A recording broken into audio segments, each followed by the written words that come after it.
Wikileaks has another video coming out similar to this one, but shot in Afghanistan? Yes, we have a number of additional videos, including one about Afghanistan that we are working on, analysing and assessing it, and we hope to send someone to Afghanistan as well, like we did with this video that was about Baghdad, because getting that backstory is really important. So this is your assessment, that this is modern warfare going on? This is the first glimpse we've had of what modern warfare is really like. I mean, at each stage in our history, modern has meant something different, but the warfare of the type that's been happening in the past 5 years, this advanced high-tech warfare with very powerful zoom lenses, with powerful targeting systems that make it more like a video game. And so now we can kind of understand when we hear 33 civilian casualties in Afghanistan or some other place in the world, something happening in Israel where this high-tech weaponry is used. I don't mean to pick on these US or in particular, but that's the country that has the most high-tech weaponry. When we hear people killed in an airstrike, this is what it's like. High-tech zoom lenses, crosshairs and pressing a button. And that's a problem because it means this video game mentality must be creeping in to all these pilots and gunners. So what do you want to happen? Do you want an investigation into these pilots? Who do you want to see this video? What are you hoping to accomplish? We want the incident reopened. The 2 investigative reports that were done into this were not released by the Pentagon until until we released the video. So one of them was released sort of in response on Monday and another one on Tuesday.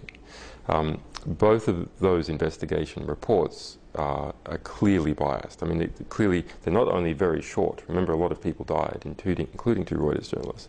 They're not only short, it sounds like they've been written by a defense lawyer. So I don't think there's any, I don't think it can be argued that these were neutral, objective, comprehensive investigations whatsoever. And there's also key facts that are wrong. You've had Sarah Palin's hacked emails published on Wikileaks, Wesley Snipes' tax returns. That's certainly not in the same category as NATO's plans on the Afghan war.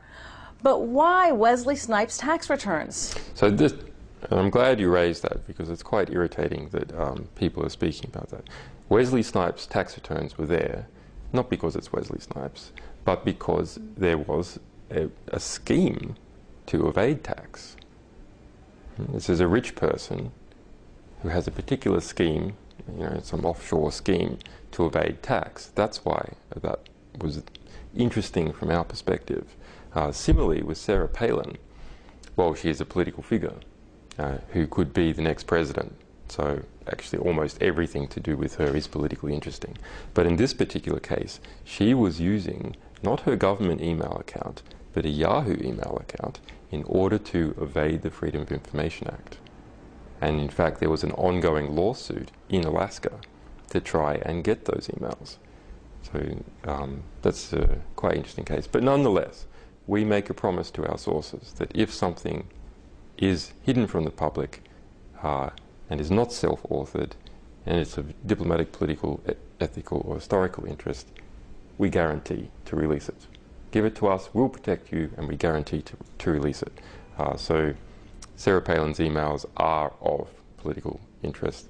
The evasion from the Freedom of Information Act is of ethical interest. And anything involving the US election at that level is also of historical interest. So we release it. So you are an Australian award-winning journalist. You're a co-founder of Wikileaks, and you're sitting on a 9-member board. Who else is part of Wikileaks? Well, so it may surprise some people, but we only have 5 full-time staff due to funding constraints. But we do have 800 part-timers. So 800 people. Who are they? They're from all over the world. They're former Transparency Head International people, they are journalists, they are corruption investigators, they are former intelligence. Did they contact you? Did you come together through paths crossing?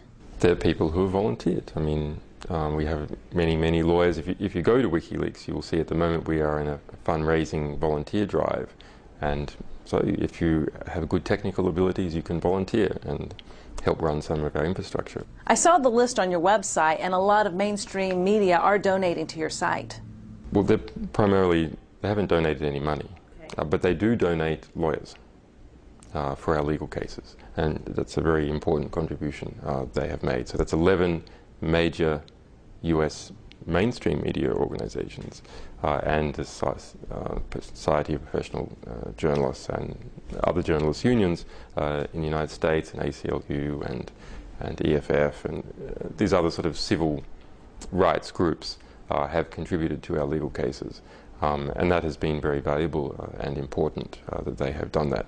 So I think the mainstream press here, the sort of quality aspect of the mainstream press, sees us as the free press vanguard. So the more we can publish, the more they can publish. If wikileaks.org is taken down today, maybe nytimes.com will be taken down tomorrow. So we are both sort of the vanguard, the advance guard of press freedoms in the world, but we are also the canary in the coal mine.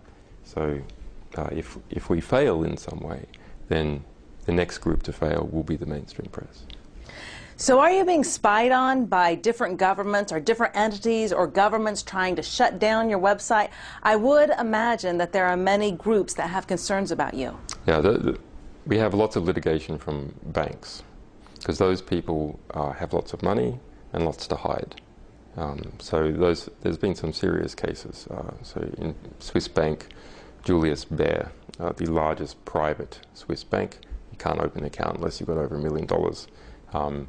It engaged in very serious litigation against us in San Francisco and lost. And that attempt to sue us, in fact, cancelled their US IPO, their sort of stock offering, cost them over $300 million. So quite a nice outcome. But many legal threats from Icelandic banks, from banks in Abu Dhabi, from UK banks. We actually haven't had too many from US, actually, even though we have released documents on them. I think they understand it's better to just keep quiet and not draw attention to those banking documents. For government interactions, we have had censorship we have ongoing censorship by China from the very beginning, from the moment of our launch. We have had some minor problems with Australia and Germany, but those have been rolled back. People saw that that was the wrong thing to do. Even problems with Iran, and the Iranian government has rolled back and doesn't censor us anymore, which is good.